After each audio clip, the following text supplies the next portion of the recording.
নমস্কার বন্ধুরা, শিবানী কিচেনে আপনাদেরকে স্বাগত। আজকে আমি স্ট্রবেরি শেক করব।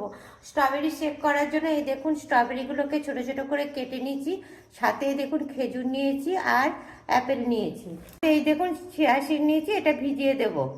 দেখুন বন্ধুরা, এগুলো সমস্ত আমি ব্লেন্ড করে নেব। এই দেখুন বন্ধুরা, হয়ে গেছে গ্রাইন্ড। এবার এর মধ্যে একটুখানি দুধ দিয়ে দিচ্ছি।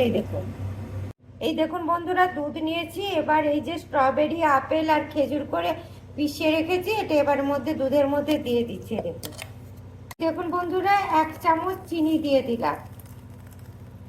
বন্ধুরা, স্ট্রবেরি শেক করার জন্য প্রথমে চিয়া সিড দেখুন দিয়ে দিলাম। দেখুন বরফ দিয়ে দিচ্ছি। এবার এই দুধের সাথে মেশানো স্ট্রবেরি পেস্টটা দিয়ে দিচ্ছি। দেখুন